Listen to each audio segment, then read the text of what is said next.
Bonjour. Aujourd'hui, je vais aborder un sujet un tout petit peu plus touchy, un tout petit peu plus difficile à aborder. Puis suite à mon expérience et à, et à ce que j'ai dû faire hier, je vais parler un petit peu de mon rapport à la mort. C'est pas quelque chose dont mes proches veulent souvent entendre parler. Pourtant, moi, c'est quelque chose dont j'aurais besoin de parler parce que c'est quelque chose qui est très présent, qui est présent dans ma vie, qui est comme qui me plane au-dessus de ma tête et auquel j'essaye de me préparer. Je dis que j'essaye, il y en a qui pensent que je suis déjà rendue, que je suis parvenue, que je suis très sereine avec ça. Oui, j'ai un fond très serein avec l'idée que je vais mourir, mais je pense que c'est jamais bon, l'affaire est ketchup, puis on n'en parle plus, là. C'est tout un cheminement qui nous amène là, puis on a besoin d'en parler avec nos proches, tu sais. La mort, moi, ben, premièrement, je pensais pas me rendre à 48 ans. Quand le médecin m'a annoncé ça, puis qu'il m'a dit qu'il me restait comme un 2 ans à vivre, puis là, ça fait 2 ans et demi, je pensais pas que je franchissais le cap des 48 ans. Fait que ça me surprend d'être encore là. Et j'ai comme une espèce de retenue à fêter mon anniversaire. Un peu comme si elle ne m'était pas due cet anniversaire-là. C'est étrange. On a toutes sortes de réactions, hein. Puis des fois, ben, tu sais, il faut s'analyser, il faut voir, coudonc, ah, j'ai un petit quelque chose là, je vis ça d'une drôle de façon, pourquoi je vis ça comme ça. On prend le temps, quand on est malade, de comprendre notre corps, comprendre nos réactions aussi émotionnelles pour justement être le plus vrai, le plus authentique possible dans notre vécu. Parce qu'on n'a plus le temps de niaiser à faire semblant, là, tu sais. Fait que, en tout cas, moi, c'est de même que je le vis. Je dis on, mais en fait, je le vis de cette façon. Et c'est ça, la mort pour moi, c'est quelque chose qui plane, qui rôde, qui s'en vient. C'est pas nécessairement très proche. Au début du diagnostic, j'étais certaine que ça allait s'en venir genre d'ici 6 mois. Quelqu'un pouvait me parler d'un quelque chose dans l'avenir, mettons, ah, l'été prochain ou le Noël prochain. Puis pour moi, Noël prochain n'existe pas. L'été prochain, c'est pas certain, tu sais. Fait que j'étais vraiment dans ce mood-là. Puis là, maintenant, c'est plus ça. Maintenant, je vois un peu plus long terme. Puis je me dis, on verra. C'est sûr que, bon, parle-moi pas d'un projet dans 5 ans, là. Mais dans un an, je me dis peut-être qu'on verra, tu sais.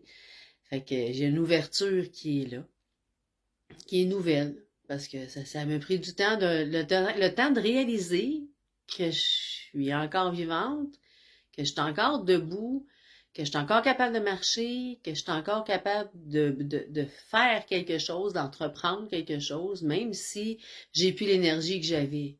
Quelqu'un de juste vieux pourrait aussi ne plus avoir autant d'énergie qu'avant, alors, tu sais. Puis c'est ça, tu sais, tout le monde me dit, ah, t'as l'air bien, tu sais, t'as pas l'air malade.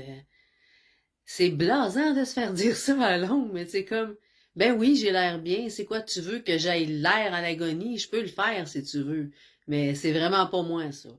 Tu sais, j'ai eu un père qui a joué les victimes longtemps dans sa vie, puis ça m'a tellement pué au nez que moi, là, il est hors de question que tu rentres ici puis que tu me retrouves avec un air de perdition. Non, non. Je me lève le matin, je me maquille, je me prépare, je mets des couleurs où il en faut, je rajoute des cheveux où il y en a plus, puis bon, ben, la vie continue. Moi, je suis comme ça. Je suis pas capable de faire pitié. J'ai pas envie que les gens voient à quel point je suis cernée. Je vais me maquiller, je vais m'arranger. Puis c'est pas comme une coquetterie à part. Non, c'est parce que je suis pas un poids, moi, pour les gens qui m'entourent. Je veux être moi, vrai, comme je suis. Et ça, cette personne-là qui se prend en main, qui reste autonome le plus longtemps possible et qui veut pas être un poids pour personne, ben c'est moi. Fait que c'est ça, c'est pas des artifices, c'est ma réalité. Et la mort, mais qu'elle arrive, écoute, c'est sûr, je vais sûrement être laide cette journée-là, peut-être avoir des cernes jusque-là, puis peut-être pas, on ne sait jamais. Tu sais, des fois, ça arrive vite quand ça va pas bien, là. Et que c'est ça, je voulais vous faire une petite capsule par rapport à ça et dire que j'ai l'intention de rester vivante encore très longtemps, mais que si jamais vient le temps où est-ce que je vais devoir faire un choix, Je suis quand même à l'aise avec l'aide à mourir. Je pense que je veux pas faire vivre à mes enfants ce que moi j'ai vécu avec mon père. Je veux pas qu'il y ait hâte que je crève. Je veux que mes enfants puissent le vivre d'une façon sereine, comme on l'a fait avec les animaux de compagnie qu'on a accompagnés dans la mort jusqu'à la dernière seconde. Je veux que ce soit fait comme ça, puis je veux que ce soit fait dans le respect et la dignité. J'ai pas envie qu'un enfant soit à côté de moi à m'écouter râler jusqu'à temps que je crève enfin au bout d'une médication qui en finirait plus. C'est pas comme ça que je veux vivre ça. J'espère ne pas avoir à le vivre comme ça. Puis je pense qu'avec les moyens qu'on a aujourd'hui, on est en mesure de faire en sorte que ça arrive pas. Fait que ça, je suis à l'aise avec ça.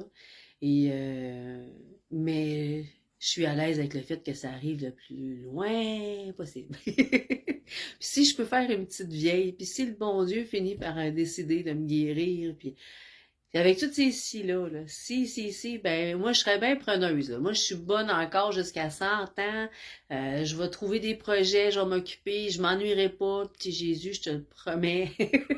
Laisse-moi ici, tout va bien aller.